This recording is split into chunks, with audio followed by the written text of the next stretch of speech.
Hi everyone, welcome. This is Jim Pikarski, and I teach meditation and give Dharma talks here in Venice, Florida at the Blue Lotus Meditation Center. Today I would like to talk about staying with the real. In Buddhism, the basic quest is to free ourselves from delusion. If we free ourselves from delusion, or what is not real, we can experience the real. So delusion is a product of thought. This includes our beliefs and our conditioning, as well as our mistaken ideas. And when we get involved in these thoughts, they're mistaken, they're negative, they're distorted, and they generate a set of negative emotions.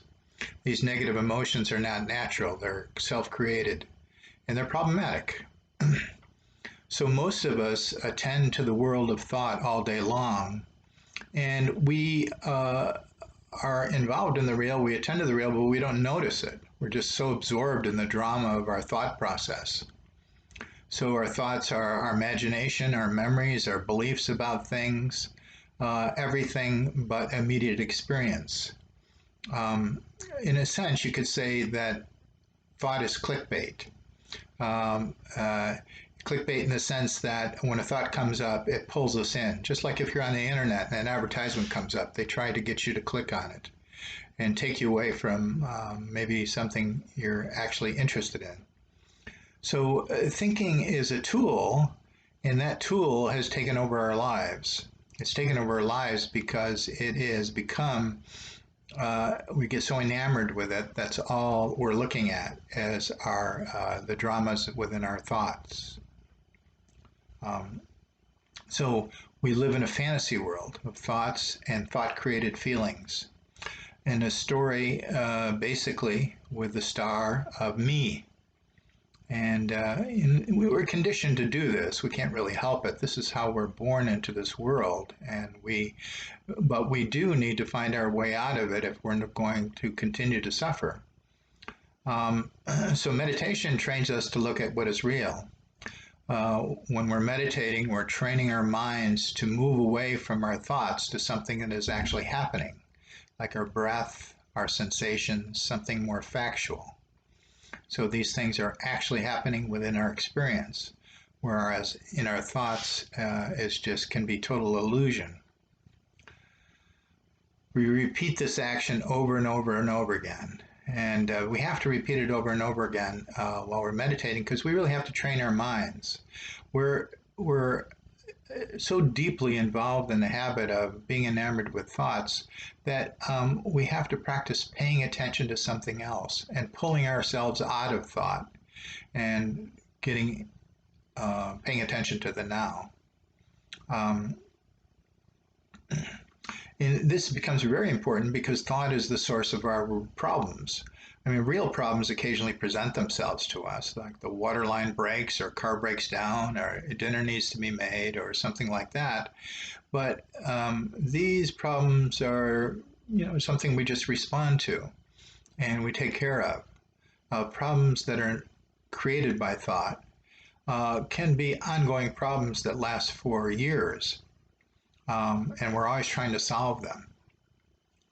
So we can resurrect a problem all day long. And then when we resurrect this problem in our mind, and we create these images through our mind, our emotions respond to these images. And when our emotions respond to these images, we have actually created not only these negative thoughts, but negative emotions. And these negative emotions create tension in our body. So we created a whole complex of suffering based upon our negative thinking. And if you look at your negative emotions, most of our negative emotions are just reactions to our thoughts. I mean, real things do happen. Somebody dies, and then you feel grief. But a lot of our negative emotions are not responses to life, they're just responses to our own thinking. Thus, we can create depression for ourselves, anxiety for ourselves, even when there's nothing to be depressed about, even when there's nothing really to be anxious about in that moment. So And what happens is too is that once we move away from the real and get involved with thought, there it becomes layered. There's in the Buddhists they talk about suffering of suffering, and an example would be you're impatient. And impatience is basically you're saying to yourself that the present moment is not sufficient, and I want a future moment because the future moment I can see happiness in. I can't see happiness in this moment. So we become impatient. Then we notice our impatience, and then we start beating ourselves up for our patience. What's wrong with me? I'm so impatient. So that's the second layer. And then we notice we're beating ourselves up, and we start beating ourselves up for beating ourselves up. And that's the third layer. So this first thing of moving away from reality, all of a sudden we get these layers of suffering that are purely mind created. And if we just stayed with the moment and accepted the moment and, just had patience and, the next moment would occur at some point that, what we're waiting for, then we wouldn't have created that problem for ourselves. So Buddhism trains us to do a couple things. One is not to be so enamored with our thoughts. We train our minds to basically be quiet or to be able to move away from thoughts or not to take thoughts so seriously. The other thing is that when thoughts do occur, we can become aware of our thinking. When we become aware of our thinking, we have choice. We can follow the thought, we can question the thought, we can see if the thought represents reality. We have all kinds of choices. But if we just get lost in the thought, we lose choice. So thought is just a tool, but we look to it like it was God, and we really need to get back to the real. Another thing that happens is once we get involved with thoughts, our ego gets identified with them. That means that the ego appropriates them. They're my thoughts. They're important to me. And we have a lot of thoughts about our ego, and we start defending them. Because when people start questioning our thinking, we think that those thoughts are us, or they define us. And don't you dare tell me I'm wrong, or I'm not like this or that, or whatever my thoughts are saying. And the other thing is that when I think something, when the ego's involved, I automatically think it's true. I automatically think it's true because I'm thinking it. Or why would I think it unless it's true? On some level, we bought into it. Otherwise, if we didn't buy into it, we probably wouldn't be thinking it. Mindfulness is another way that we can pull ourselves away from thought and get back into the present moment. We train ourselves to be just with what we're doing. We take our attention away from thoughts and we place it on the task at hand. So if you're washing dishes, you notice that you're washing dishes, you notice the sensations, you notice what's going on, and you can use that as a practice. It's not that thought is horrible, it's just that we are subject to it. We need to develop the capacity to not be at the service of our thoughts. Our thoughts are supposed to be tools for us, not us tools for thought. So the more we practice mindfulness, the more we practice meditation and other spiritual techniques, we break the habit of always being enamored with a thought. So both meditation and mindfulness, and sometimes other spiritual techniques help too. So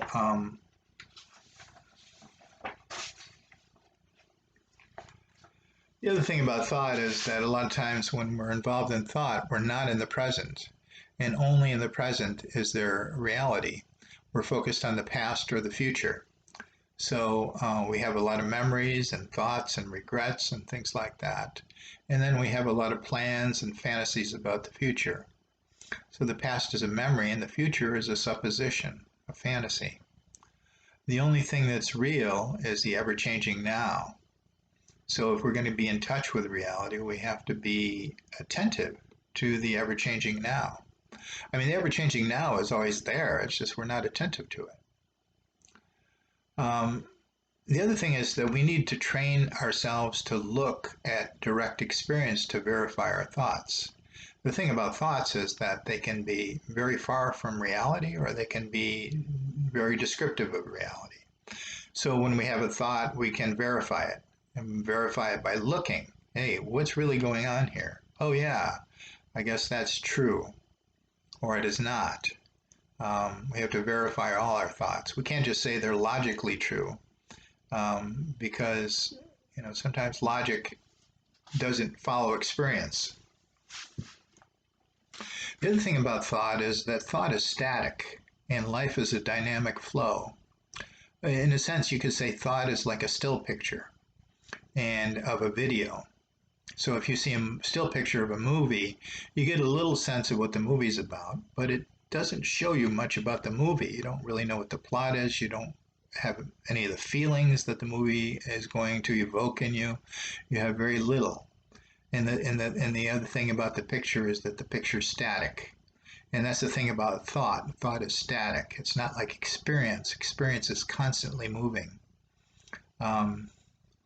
So one of the most vital discriminations that you can make is discriminating between the flow of life and thought, and really making the flow of life the prominent thing you look at, and thought as a secondary tool. Most of us have this reversed, is that we're lost in thought and hardly ever attend to actual experience. Science tries to do this in looking at the world. So you have to prove things scientifically. You have to see if they actually exist. But we must do this inwardly too. We must become scientists with our own internal experience so that we can make sure that what we're looking at is true. We have a deeper nature, a true nature. And to be able to see this, we need to see it directly. People talk about this, Buddha nature, Christ consciousness, things like that. But these things are just abstractions and they're just in thought. So can we learn to be able to see this directly? When we look for this directly, we're no longer seeking for the answer in thought. We're looking for an intuitive experience. That is here right now. I mean, if it's our true nature, it's here right now. And the thing about direct experience in general is that it's a manifestation of our true nature. Our true nature includes direct experience. It's just awareness and sensation. And it is not dependent on thought and the feelings thoughts generate. Other aspects of our true nature are also found in direct experience. We see another person, and if we have no judgment and other thoughts getting in the way, and we're just attending to them directly, this is basically love. We're open to that person. Thought can create obstructions and veil and distort the field we're looking at. But if we can see life directly, without thoughts getting in the way, without any preconceived prejudices, then we can have wisdom because we can actually see what's going on and we can respond correctly to what's going on. Without the thoughts of desiring or rejection of things, we see the world with equanimity. In other words, we just are able to, be equanimous, which basically means that we don't get upset by what's happening and we don't get thrown by what's happening. We're just able to remain at peace. Without these thoughts and our stories creating drama in our minds and emotions, we don't create problems for ourselves because these stories are self-created problems, basically, a lot of them, most of them. So if we're not creating these self-created stories, then we're just naturally experiencing peace because peace is part of our true nature.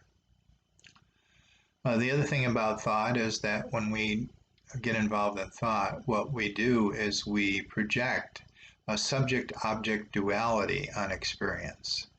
I'm here and that's out there, or they're over there. That's subject-object duality. And we try to see our true nature through this subject-object duality split. And so when we look for our true nature, instead of looking for wholeness, we look in thought. And thought is always dualistic. There's always the sense of separation. There's always the sense of this is this and this is something other. Um, so when we really look at our direct experience, what we find is that everything is impermanent and fleeting. That is just a movement of experience, the ever changing now. And the ever changing now is there whether we think about it or not. Um, so there's only the flow of experience. Everything else is only known in thought. And thought has extreme limitations. Um, so the thing is that we're going to continue to think. So thinking can be very practical, or thinking can be just habitual. If these habitual thoughts arise, we learn over time not to get involved with them.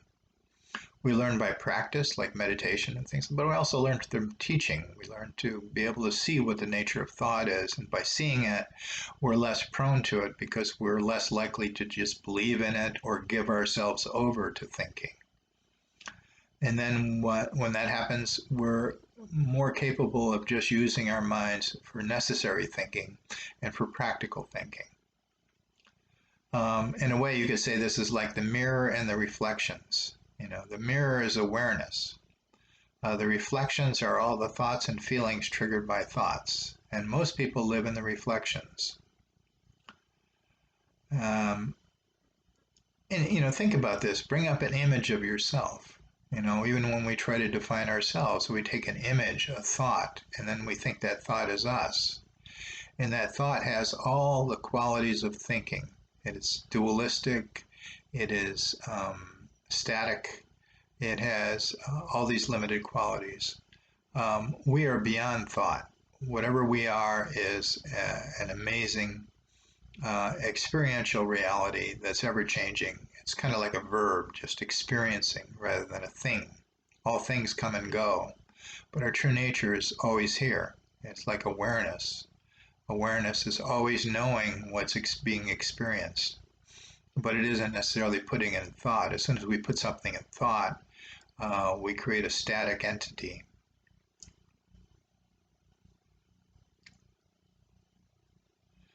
So we've all done this in our lives. We've looked at our thinking, and when we've seen that we've been thinking in a mistaken manner, we have been able to free ourselves from some degree of suffering.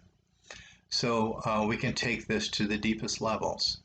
And when you take this to the deepest levels, what happens is you're not just freeing yourself up in a particular area, you're freeing your whole being up. You're freeing your whole life up. And so this is why it's important to be able to look at these things and to look at them very deeply. Now, the fact is, since we're so conditioned, we have to go back and look at these things many times. We have to look at them many times because we are so conditioned. When we're not looking at them, a lot of times we're just practicing the other thing. We're practicing being lost in thought. And if we're practicing being lost in thought all day long, it takes some conscious practice to overcome that. So anyway, I hope this is helpful. Thank you.